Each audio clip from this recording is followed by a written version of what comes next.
अस्सलाम वालेकुम स्टूडेंट्स, मैं जुल्फ़कार अली। आज स्टूडेंट हम नाइन्थ कंप्यूटर साइंस जो न्यू कंप्यूटर की बुक है उसका लेक्चर 8, वैसे ये चैप्टर 2 का थर्ड लेक्चर है। ओवरऑल जितने लेक्चर हो चुके हैं ये उसका लेक्चर 8 है। तो स्टूडेंट हमने प्रीवियस लेक्चर में कंप्यूटर मेमोरी और स्टोरेज वगैरह को शुरू किया था। तो आज बेटा उसी टॉपिक को हम आगे लेके चलेंगे, उसमें कुछ मेमोरी यूनिट्स वगैरह को हम डिस्कस करेंगे। तो आइए स्टूडेंट शुरू करते हैं। आज हमने नाइन्थ कंप्यूटर साइंस का चैप्टर 2 बाइनरी सिस्टम, इसका लेक्चर नंबर 8 शुरू करना स्टूडेंट। इससे पहले हम देखें कि हमने प्रीवियस लेक्चर में स्टूडेंट क्या पढ़ा, उसको एक दफ़ा गो थ्रू कर लें। स्टूडेंट पिछले लेक्चर में हमने बात की थी कंप्यूटर मेमोरी। अब मैंने स्टूडेंट बताया था कि कंप्यूटर मेमोरी बेसिकली क्या होता है कि physical device capable of storing data. ऐसी डिवाइसेस जो फिजिकल होती हैं, जो जिसमें हम डाटा स्टोर करते हैं, उसको बेटा हम क्या कहते हैं, कंप्यूटर मेमोरी। इसमें स्टूडेंट हमने बात की थी कि कंप्यूटर मेमोरी जो है वो हमारे पास दो तरह की होती है, वोलाटाइल मेमोरी, प्राइमरी मेमोरी भी हम इसको कहते हैं, नॉन वोलाटाइल मेमोरी, इसको स्टूडेंट हम सेकेंडरी मेमोरी भी कहते हैं। फिर हमने स्टूडेंट बात की थी प्रीवियस लेक्चर में कि वोलाटाइल मेमोरी कौन सी होती है, computer memory that only hold its data as long as it has power supply connected to it। यानी वो मेमोरी जिसकी पावर सप्लाई कनेक्ट रहती है। जैसे मैंने इसकी बड़ी आम एग्जांपल दी थी बेटा, रैम जो है उसमें जब तक आपका कंप्यूटर ऑन रहता है उसमें वर्किंग एरिया, उसमें डाटा स्टोर रहता है। जैसे आप बंद कर दिए, अगर आपने कंप्यूटर को आपने शट डाउन कर दिया या ऑफ कर दिया, अगर तो आपने उसको सेकेंडरी मेमोरी हार्ड डिस्क पे सेव किया तो ठीक है, वरना वो डाटा आपका फिनिश हो जाएगा। या बाद वहाँ काम करते हो अचानक लाइट चलेगी, आप कहते हो यार मैंने इसको सेव ही नहीं किया था, ठीक है। तो जो रैम है वो डाटा को सिर्फ जो है जब तक उसके साथ पावर सप्लाई कनेक्टेड होती है तो वो उसको ऑन रखती है, अदरवाइज वो उसको ऑन नहीं रखती। इसलिए बेटा इसको हम कहते हैं वोलाटाइल मेमोरी। वोलाटाइल का वर्ड बेटा किससे निकला है, वोल्टेज से, ठीक है। नेक्स्ट हमने बेटा इसकी जो बात की थी कि रैम जो है, RAM is an example of volatile memory. RAM जो है वो कंप्यूटर की जो फेमस किस्म की एग्जाम्पल, अगर आपसे कभी एमसीक्यू पूछा जाए which is an example of volatile memory, RAM, ROM, floppy disk, hard disk, student RAM पे क्लिक कीजिएगा। आमतौर पर जो वोलाटाइल का वर्ड है वो रैम के लिए ही यूज़ होता है। फिर हमने बात की थी कि RAM is a primary store device and the data instruction are store temporary in it. इसमें डाटा मुस्तकिल स्टोर नहीं रहता, परमानेंट तौर पर स्टोर नहीं रहता। जैसे ही कंप्यूटर ऑफ होता है इसमें स्टोर शुदा डाटा जो है वो ख़त्म हो जाता है। फिर हमने बेटा बात की थी कि RAM which hold memory only as long as it is connected to the power source. ये भी हमने बात की थी कि जब तक उसके अंदर पावर सोर्स अवेलेबल होगी डाटा जो है वो अवेलेबल है। जैसे पावर सोर्स ख़त्म होगी डाटा जो अवेलेबल नहीं होगा। As a power supply is disconnect, जैसे पावर सप्लाई हमने ख़त्म कर दी डाटा क्लियर हो गया। फिर हमने बात की थी कि नॉन वोलाटाइल, नॉन वोलाटाइल का वर्ड नॉन वोल्टेज से निकला है। ये आमतौर पे बेटा हमारी सेकेंडरी मेमोरी होती है। A device which can hold data even it is not connected to any power source. कि ऐसी डिवाइस है जो किसी भी पावर सोर्स के साथ कनेक्टेड नहीं है, उसको बेटा हम क्या कहते हैं, नॉन वोलाटाइल मेमोरी। अब non volatile memory permanently data को स्टोर करती हैं। The data stored in the secondary store device may be erased or changed when they required। अब जो डाटा सेकेंडरी मेमोरी में स्टोर होता है उसको आप बड़ी आसानी से चेंज कर सकते हैं, ठीक है। आप मर्जी से उसको नया डाटा ऐड भी कर सकते हैं, चेंज भी कर सकते हैं, जो भी आप उसके साथ करना चाहें आप कर सकते हैं। फिर इसकी बेटा मैंने एग्जांपल की थी कि floppy disk, hard disc, flash drive and memory card जो हैं ये आपके सारे जो हैं आपकी जो है नॉन वोलाटाइल मेमोरी में आती है, ठीक है। अब इसमें फ्लॉपी डिस्क जो है ये आपकी मैग्नेटिक टेप स्टोरेज है, हार्ड डिस्क भी मैग्नेटिक स्टोरेज है, जो आपकी फ्लैश ड्राइव और मेमोरी कार्ड्स हैं ये आपके ऑप्टिकल स्टोरेज डिवाइसेस में आ जाते हैं, सीडी भी आपकी ऑप्टिकल। अब स्टोरेज जो है ना इतनी, ये आपकी जो नई बुक है ना इसमें उसने स्टोरेज इतने इन डिटेल डिस्कस नहीं किए। जैसे प्रीवियस बुक में था ना उसने floppy disk, hard disc, CD ये उसने सेपरेट टॉपिक दिए हुए थे, तो यहाँ ऐसा सच नहीं है कि उसने इसकी डिटेल आगे नहीं दी, ठीक है जी। फिर हमने बात की कि स्टोरेज डिवाइसेस कौन से होंगे, any computing hardware that is use for storing, porting and extracting data is called storage device. बेटा इसकी डेफिनेशन है स्टोरेज डिवाइस की, ठीक है। इट कैन होल्ड और store information both temporary and permanent. इसमें डाटा आर्जी तौर पे भी रहता है, मुश्किल तौर पे स्टोर किया जा सकता है। इट कैन बी इंटरनल और एक्सटर्नल, इसकी दो टाइप्स है इंटरनल। अब internal storage are located on the motherboard, वो स्टोरेज डिवाइसेस जो मदरबोर्ड के ऊपर लगी हों। मदरबोर्ड आपको पता है कंप्यूटर का मेन बोर्ड होता है और सारी की सारी चीज़ें जो इसके ऊपर लगी होती हैं, ठीक है, इसके ऊपर स्लॉट्स बनी होती हैं, स्लॉट्स के ऊपर चीज़ें जो लगी होती हैं, ठीक है, रैम रोम आपकी, ठीक है, ये सारा कुछ आपका जो बायस वगैरह आपकी उसी के ऊपर, प्रोसेसर भी इवन जो है वो किसके ऊपर लगा होता है, मदरबोर्ड के ऊपर लगा होता है। Internal storage devices are connected to some fix slot, ये जो आपकी इंटरनल स्टोरेज डिवाइस है ये ख़ास किसी स्लॉट के ऊपर जो अटैच होती है। To attach an internal storage device we need to turn off the computer, ये मैंने आपको पिछली स्लाइड में बताया था कि जब ये आपने आपकी इंटरनल स्टोरेज डिवाइसेस लगानी है बेटा, अपने कंप्यूटर को आपने ऑफ ज़रूर कर लेना है। आप अगर आप कंप्यूटर को ऑफ नहीं करेंगे, अगर आप रैम लगाने की कोशिश करेंगे तो उसमें क्या होगा कि आपके जो है नुकसान का अंदेशा, लिहाजा आप उसको ऑफ ज़रूर करें। फिर हमने बात की थी कि इसकी एग्जांपल बेटा कौन सी है, रैम रोम हार्ड डिस्क, ये सारी इसकी एग्जांपल में आ जाती है। External storage devices, external devices that plug and play, plug लगाना प्ले चलाना, जितने भी आपके एक्सटर्नल स्टोरेज डिवाइसेस हैं ये प्लग एंड प्ले होते हैं। We just plug it into the computer port and start using it without turning off a computer, यानी इसमें आपको कंप्यूटर को टर्न ऑफ करने की ज़रूरत नहीं है। आप कोई भी डाटा केबल वगैरह लेके भी लगा सकते हैं या उसकी जो है वो बाहर उसकी जो है वो पोर्ट्स बनी होती हैं, जैसे कि पोर्टेबल हार्ड डिस्क है, यूएसबी फ्लैश ड्राइव, ये सारी आपकी एक्सटर्नल डिवाइस है। फिर बेटा हमने बात की थी अपने प्रीवियस लेक्चर में मेमोरी एंड स्टोरेज। मेमोरी आमतौर पे इसकी जो एग्जांपल है वो रैम और रोम है, ये आपकी प्राइमरी मेमोरी होती है, जबकि स्टोरेज क्या है, ये आपकी सेकेंडरी मेमोरी होती है। Place where an application hold its data during processing, यानी जब हम कंप्यूटर ऑन करने के बाद जितना भी काम कर रहे होते हैं, जितनी प्रोसेसिंग, जैसे मैंने बताया था कि जब आप डाटा कंप्यूटर को देते हैं तो डाटा सबसे पहले कहाँ जाता है, रैम में जाता है और रैम से सीपीयू के पास आता है। तो कंप्यूटर की जितनी भी वर्किंग है ये हमारे दो बेसिक डिवाइस की वजह से हो रही होती है, रैम और प्रोसेसर की वजह से। यही वजह है कि अगर किसी कंप्यूटर की स्पीड का हम बताना है तो उसकी सबसे पहले पूछा जाता है कि भाई उसका प्रोसेसर कितना है और उसकी जो है वो रैम कितनी है। इवन के सेल में भी यही होता है कि रैम कितनी है जी। Usually the place where the data store for long and short time, अब जो आपके स्टोरेज डिवाइसेस हैं उसमें डाटा आप लॉन्ग टाइम के लिए स्टोर कर सकते हैं, शॉर्ट टाइम के लिए स्टोर कर सकते हैं। ये जो आपकी मेमोरी है ये टेम्परेरी स्टोरेज डिवाइसेस है, जो स्टोरेज है ये परमानेंट स्टोरेज डिवाइसेस है।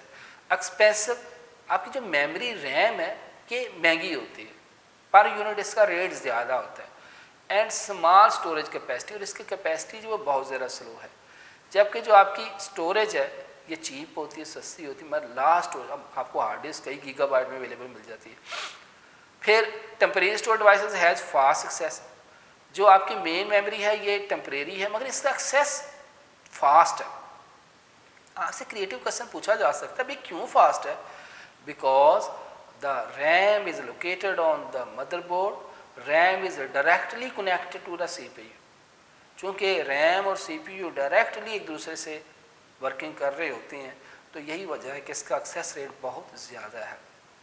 जबकि जो परमानेंट स्टोरेज है इसका एक्सेस आपका स्लो एक्सेस होता है, connected directly to the processor, not connected directly to the processor.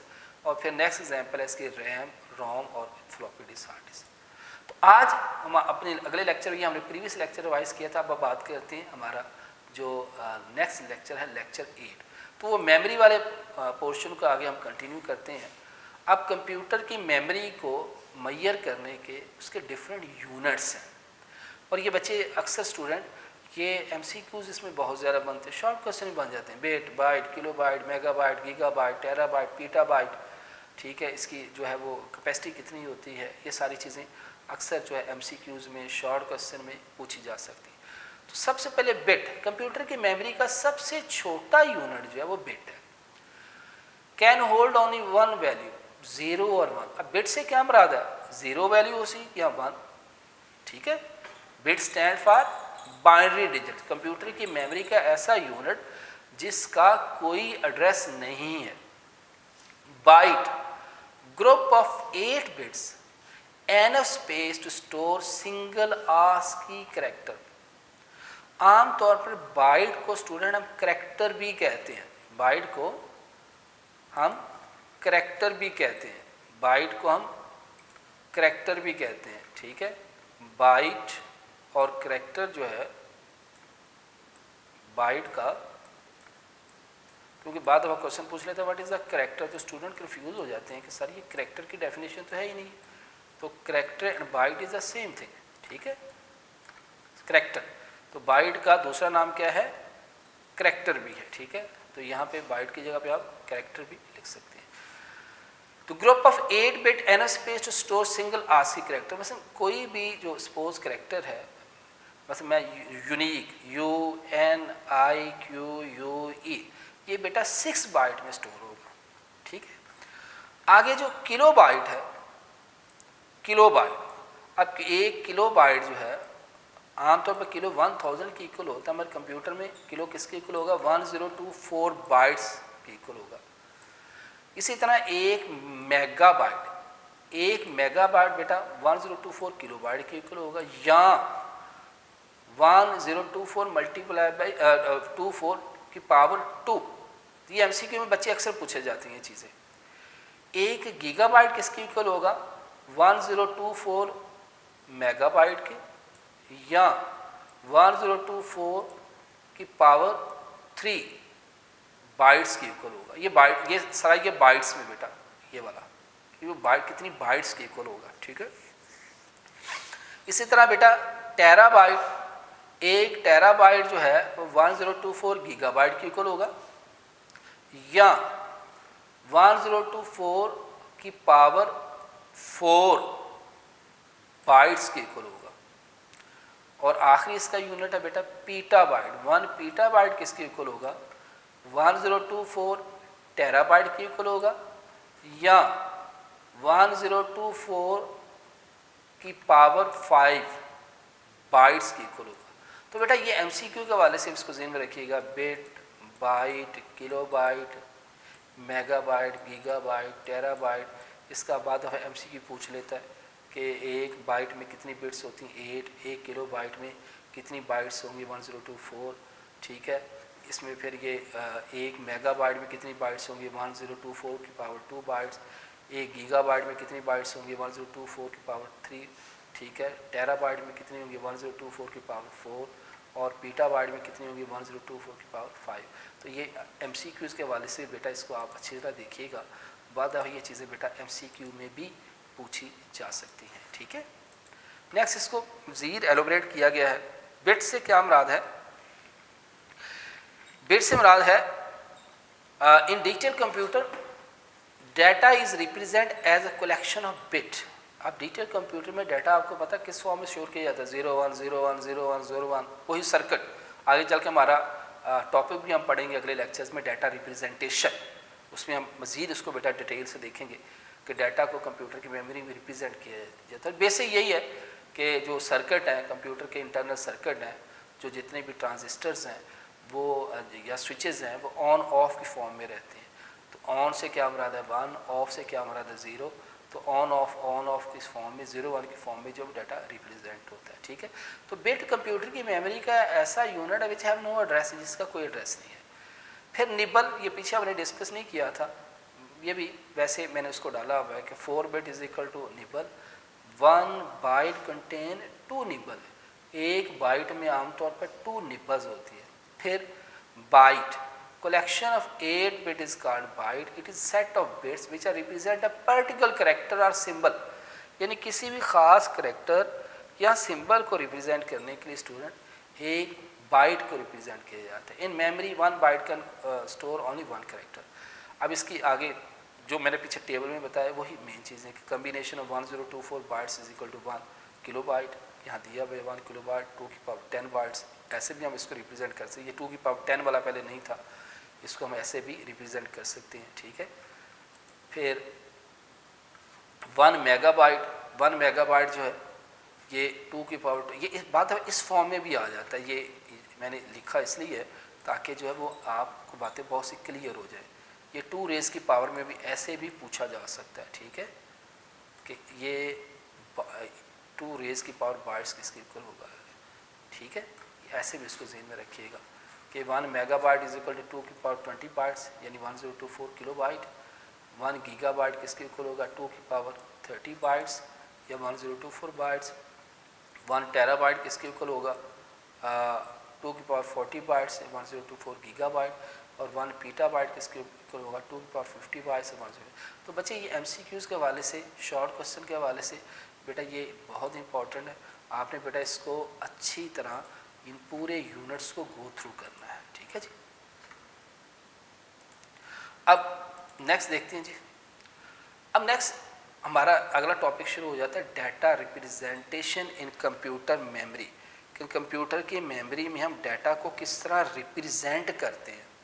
तो स्टूडेंट देखिएगा, digital computer store data in binary form. अभी हम बात कर रहे थे कि कंप्यूटर की मेमोरी में डाटा कैसे स्टोर होता है, बाइनरी फॉर्म में स्टोर होता है। डाटा कैसे स्टोर होगा, इन बाइनरी फॉर्म। ये this is the key point. It means that where it is a text, बेशक आप कंप्यूटर को टेक्स्ट दे रहे हैं, आप कंप्यूटर को कोई पिक्चर दे रहे हैं, आप कंप्यूटर के अंदर कोई मूवी स्टोर कर रहे हैं या कोई आप एप्लीकेशन स्टोर कर रहे हैं, ये सारा कुछ किस फॉर्म में स्टोर होगा, 0-1 के फॉर्म में।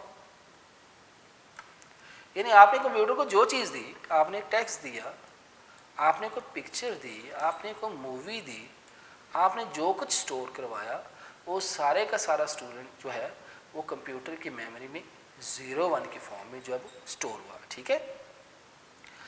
All characters on your keyboard has a associate code in binary. ये थोड़ा सा टच में इसका आपको पहले भी दे चुका हूँ जब हमने चैप्टर 2 का लेक्चर नंबर 1 था और ओवरऑल हमारा लेक्चर नंबर 6 था, उसमें हमने बात की थी कि कंप्यूटर में हर करैक्टर का कोई कोई कोड होता है। मैंने आपको एग्जांपल दी थी कि जैसे ए का कोड 65 है, ठीक है। फिर इसी तरह बी का कोड क्या होता है, 66 होता है। अब इन चीज़ों की आज हम बात करेंगे। बी का कोड क्या है, 66, ठीक है। तो this code is called ASCII code. इस कोड को स्टूडेंट हम क्या कहते हैं, आस्की कोड कहते हैं। आस्की, अभी हम इसकी डिटेल से बात करते हैं। तो इस पूरे 3-4 बुलेट में हमने क्या सीखा है, ये वाले में, कि डिजिटल कंप्यूटर में डाटा बाइनरी फॉर्म में स्टोर होता है। जो आप दे रहे हैं इट मीन्स दैट वो कोई टेक्स्ट भी हो सकता है, पिक्चर भी हो सकता है, कोई मूवी भी हो सकती है, कोई एप्लीकेशन भी हो सकता है। It is store in computer memory form में 0-1। और जितने भी करैक्टर है कीबोर्ड के ऊपर, सब की जो है वो कोई ना कोई जो है वो उसका कोड होता है, और उस कोड को बेटा हम क्या कहते हैं, आस्की कोड। अब आते हैं हम आस्की कोड पे। अब बेटा आस्की बहुत सी कोडिंग स्कीम है। जो सबसे जो पुरानी कोडिंग स्कीम थी वो थी स्टूडेंट BCD। ये चीज़ें आपके सिलेबस में नहीं है, तो थोड़ा सा उसकी बताने के लिए BCD coding scheme, binary coded decimal, ये 4 बिट कोडिंग स्कीम थी। सबसे पुरानी कोडिंग स्कीम यही थी। और इसमें स्टूडेंट हम जो क्या करते थे, 4 बिट, ये बेसिकली मेरी क्या थी, एक 4 बिट कोडिंग स्कीम थी। यानी इसमें तमाम जो बेसिकली तो ये सिर्फ 0 to 9 तक नंबर्स को शो करती थी। तो ये 4 बिट कोडिंग स्कीम थी, किसी भी डिजिट को 4 बिट में शो करती थी। फिर उसी को थोड़ा सा इम्प्रूव करके इसकी एडवांस फॉर्म आई एप्स्टिक, ABCDIC, एप्स्टिक। अब ये चीज़ें बेटा आपकी बुक में नहीं है, जस्ट थोड़ा सा आपको इसकी कोडिंग स्कीम की हिस्ट्री बताने के लिए। EBCDIC stand for extended binary coded decimal interchange code. ये भी कोडिंग स्कीम जो 8 बिट कोडिंग स्कीम थी। इसमें अब 8 बिट से क्या मुराद होता है, 2 की पावर 8, ये इक्वल होगा स्टूडेंट 256। यानी इसमें 256 करैक्टर शो होते थे। मगर ये कोडिंग स्कीम जो है वो इतनी कामयाब नहीं हुई। जब से आपके माइक्रो कंप्यूटर आए, नेटवर्किंग वगैरह हुई, तो जो स्टैंडर्ड कोडिंग स्कीम है वो हमारे पास आजकल कौन सी है, आस्की कोडिंग स्कीम। एक और कोडिंग स्कीम भी है जो आगे चल के आपके बुक में नहीं है, वो है यूनिकोड। ये 16 बिट कोडिंग स्कीम है, यूनिकोड, ठीक है। ये कितने बिट कोडिंग स्कीम है, 16 बिट।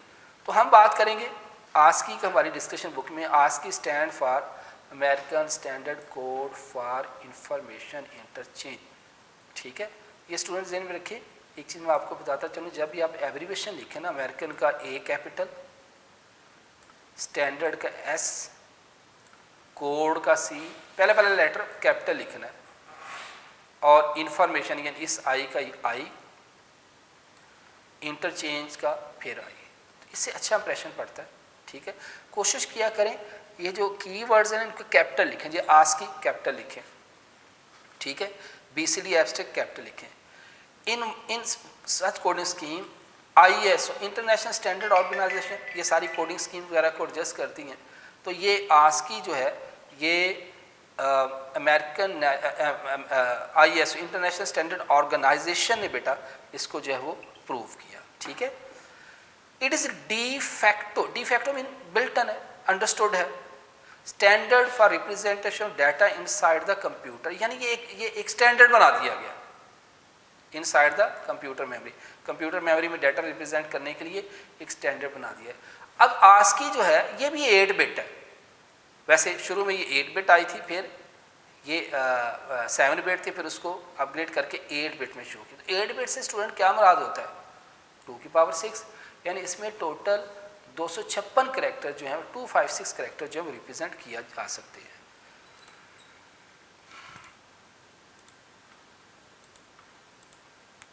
आस्की टेबल, अब टेबल हम याद तो हमसे अंडरस्टूड सी बात नहीं होगा, मैंने बताया भी था कि इसको याद करना बहुत डिफ़िकल्ट है।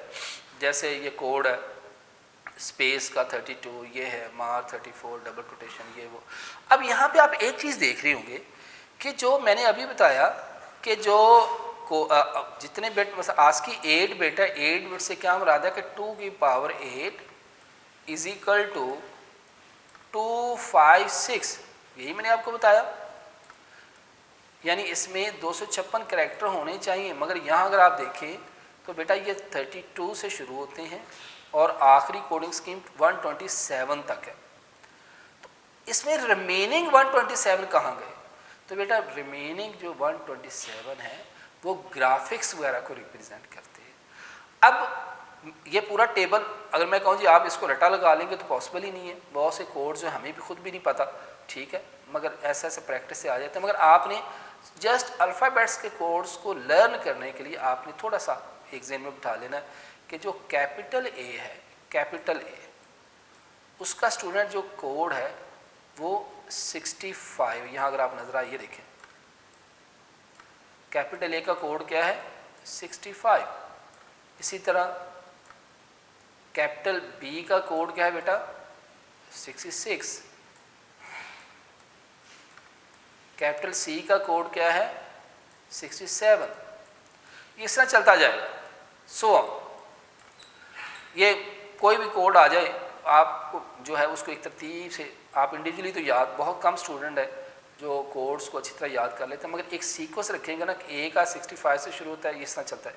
जो आपका स्मॉल अल्फ़ाबेट है उसका कोड स्टूडेंट शुरू होता है 97 से, 97,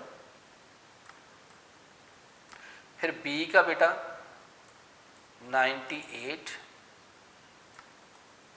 सी का 99 एंड सो। ये मोटी मोटी कोडिंग स्कीम आपको बता रहा हूँ। ठीक है, बाकी तो ये देखें जी इसका कोड हैश का $साइन का ये होता है, परसेंटेज साइन का कोड ये होता है। ठीक है, मल्टीप्लाई का कोड ये है, प्लस का ये है, कॉमे का ये है 48 जो है वो 0 का है, ये 1 का है, ये 50 का है। तो इतने कोड हम नहीं याद कर सकते। सिंपल जो मोड मैंने बताया कि ये वाला तरीका है कि आप ये ज़हन में रखें और कोड्स आपके ज़हन में थोड़े बहुत कम ज़रूर रहेंगे। ठीक है स्टूडेंट, तो ये टेबल है, सारा याद करने की ज़रूरत नहीं है। ठीक है, आप जस्ट जो है वो उसको जो मेन कोडिंग स्कीम है उसको आप देख लीजिएगा। अब इस तरह के क्वेश्चन स्टूडेंट बहुत कम आते हैं, मगर आ भी जाते हैं। अभी तक प्रीवियस जो टेक्स्ट बुक थी उसके मुताबिक तो इस तरह के क्वेश्चन कभी नहीं आए थे कि आप कोई भी जो है वो टेक्स्ट मैसेज लिए उसको बाइनरी में चेंज करें। जैसे यहाँ पे दिया हुआ है, देखिएगा कि कहता है जी 2 + 2 = 4, इसको आस्की कोड में चेंज करें। अब बेटा जब आस्की में चेंज करेंगे तो 2 का कोड क्या होता है 50, 2 का कोड क्या होता है 50। अगर आप देखें तो यहाँ पे 32, तो आप यहाँ तरतीब से आपको देखना पड़ेगा। तो 2 का कोड क्या होता है 50, ठीक है। इसी तरह जो आपका प्लस का कोड होता है वो 43 होता है, 2 का कोड 50 होता है, इज इक्वल का कोड 61 होता है, 4 का कोड 52 होता है। अब ये कोड आपको टेबल से देखने पड़ेंगे ये वाले सारे। अब इसको जब बाइनरी फॉर्मेट में चेंज किया, असल उसने 50 है, जब 50 को बाइनरी फॉर्मेट में चेंज किया देखिएगा ज़रा,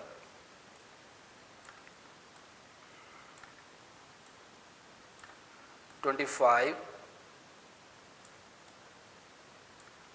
और बाकी कितना बचेगा रिमाइंडर इसका 0, फिर 2 और 12 टू द 24 और रिमाइंडर कितना आएगा 1, फिर 2 6 टू द 12 0, फिर बेटा नेक्स्ट 2 3 टू ज़रा 6 0, और फिर बेटा नेक्स्ट होगा 2 1 द 1।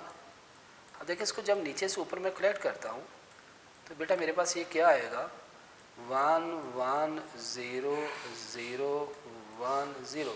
ये कितने बेटा 1 2 3 4 5 6।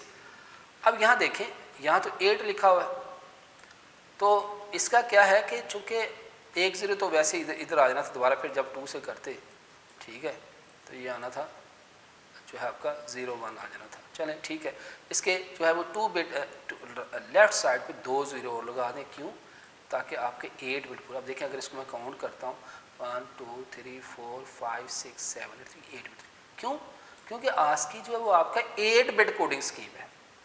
इसी तरह आपने 43 को किया, ठीक है, जैसे हमने इसको किया 43 को जब मैंने बाइनरी फॉर्मेट में किया, ठीक है, तो बेटा ये आएगा 2 टू द 4 2 1 द 1 1, फिर 10 बेटा मेरे पास क्या आएगा 1, फिर 2 5 टू द 10 1, फिर 2 टू द 4, फिर क्या आएगा 1, और 2 1 और 0। तो बेटा ये देखिए मेरे पास आ रहा है 1 0, फिर 1 2 3 4 1 1 2 3 4 1। अब ये चीज़ है, ये इसकी बात कर रहा हूँ मैं, ठीक है। एक मिनट, ये 2 to the 4 2 1 the 1 10 to the 1 5 to the यहाँ पे 0 आना था, सॉरी बेटा, ठीक है, फिर 2 टू द 1 2 1 ये आना था, तो ये चीज़ आनी थी मेरे पास। ये इसके देखें ये आना था 1 0 1 0 1 1, ये चीज़ आनी थी। अब इसके 8 बिट पूरे करने थे मैंने 1 2 3 4 5 6 7, और यहाँ पे ये देखें 8 बिट पूरे हो गए। इस तरह आप ये सारा कर सकते हैं, ये मैंने आपको एक आधी एग्जाम्पल करके दिखाई। अब इस तरह के क्वेश्चन इतने आसान नहीं होते, सीधी सी बात है, इस तरह के क्वेश्चन जो है वो इतने आसान नहीं होते। कभी बोर्ड के एग्ज़ाम में मैंने नहीं देखे, कभी आए भी हों इस तरह के क्वेश्चन, मगर आ जाएँ तो उसको आप अटैम्प्ट ज़रूर कीजिएगा, ठीक है।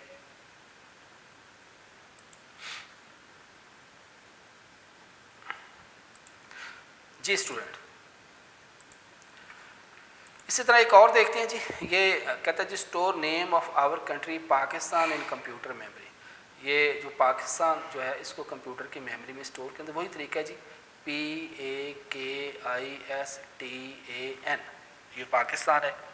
इसका P का जो आस्की कोड वो होगा 80, और इसी 80 को बाइनरी फॉर्मेट में करें। A का आस्की कोड होगा 97, उसको बाइनरी फॉर्मेट में करें। K का आस्की कोड होगा 107, उसको बाइनरी फॉर्मेट में करें। I का आस्की कोड होगा 105, उसको आप बाइनरी फॉर्मेट में करें। S का आस्की कोड होगा 115, उसको बाइनरी फॉर्मेट में करें। T का आस्की कोड होगा 116, उसको बाइनरी फॉर्मेट में करें। अब देखिए ये स्मॉल A है, स्मॉल A का आस्की कोड होगा 97, उसको बाइनरी फॉर्मेट, बिल्कुल ऐसे जैसे मैंने अभी करके दिखाया आपको, उसको डिवाइड करके। और उसके 8 बिट पूरे करना। देखिए आप सबके 8 बिट हैं, 1 2 3 4 5 6 7 8, तो सबके स्टूडेंट अगर आप गौर से देखें तो 8 बिट है। 8 बिट क्यों है? क्योंकि आज की 8 बिट कोडिंग स्कीम है। इसी तरह एक और एग्जांपल है, अच्छा ये आपके एक्सरसाइज का क्वेश्चन है स्टूडेंट, ये एक एक्सरसाइज का क्वेश्चन है, इसको ज़रा देखिएगा क्योंकि मैंने कोशिश ये की कि एक्सरसाइज का क्वेश्चन भी साथ ही हो जाए। उसने कहा जी स्टोर द वर्ड फ़ोन, एक वर्ड फ़ोन स्टोर करें कंप्यूटर की मेमोरी में और एड्रेस उसका है 7003। अब देखिए वर्ड पी फ़ोन, इसका कोड क्या होगा 80, ये उसका आस्की कोड। अब ये उसका स्टार्टिंग एड्रेस रखें 7003। फिर अगला है एज, उसका कोड जो टेबल में क्या बनता है, ये स्मॉल एज है 104, ये उसका बाइनरी फॉर्मूला। उसको आपने स्टूडेंट, मैंने बार बार कह रहा हूँ कि इसका करके देखना, 104 को यहाँ पे रखें और इसको 2 पे डिवाइड करें, इस तरह आपने परफॉर्म करके देखना है।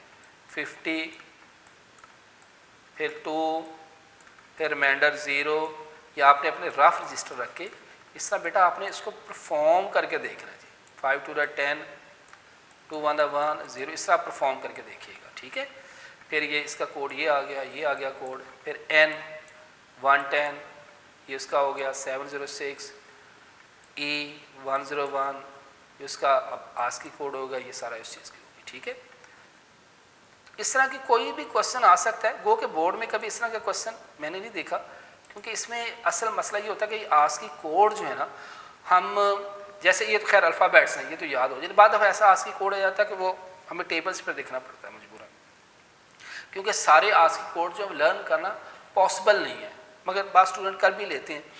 मगर फिर मैंने उसका बताया था कि आसान हाल ये कि जो कैपिटल ए है उसका 65 से शुरू होता है, वहाँ से शुरू करें और उसको एंड तक लेते जाएं, और जो स्मॉल ए है उसका आस्की कोड कहाँ से शुरू होता है 97, और फिर उसको आगे काउंट कर लें, ठीक है। मगर इसमें थोड़ा सा टफ, फिर भी अगर ये क्वेश्चन आपको पेपर में दे दिया जाए तो इसको करने के लिए कम से कम आपको, जो मेरा ख्याल है कि 20 से 25 मिनट रिक्वायर होंगे PH और फ़ोन को, क्योंकि पहले उसका आप इस तरह लिखेंगे, फिर उसके आस्की कोड लिखेंगे, फिर उसको सबको बाइनरी फॉर्मेट में चेंज करेंगे, ठीक है। और फिर ये एड्रेस तो खैर उसने वैसे क्वेश्चन में दिया हुआ है, जैसे मैंने बताया कि आपका ये एक्सरसाइज का क्वेश्चन है, तो मैंने ये 703 से शुरू किया, फिर अगला एड्रेस 704 होगा, अगला एड्रेस 705 होगा, अगला एड्रेस 706 होगा, अगला एड्रेस 707 होगा। तो ये एड्रेसिंग इस तरह दी गई है, ठीक है जी स्टूडेंट। तो ये बेटा आज का हमारा लेक्चर था, ठीक है।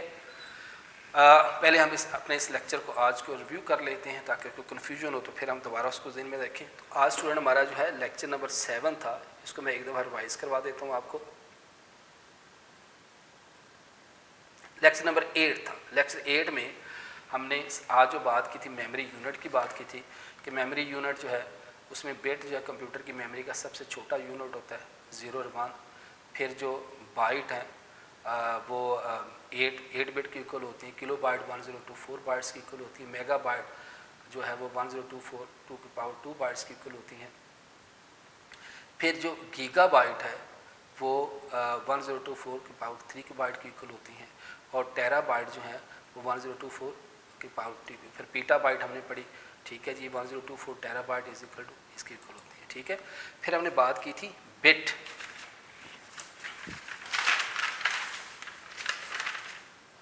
फिर हमने बेटा स्टूडेंट बात की थी bit. In detail computer data represent in the collection of bit, ठीक है। कंप्यूटर की मेमोरी इसको बिट की फॉर्म में रिप्रेजेंट करते हैं। बिट क्या होता है 0 1, और जो निबल है वो basically 4 bits equal to 1 nibble.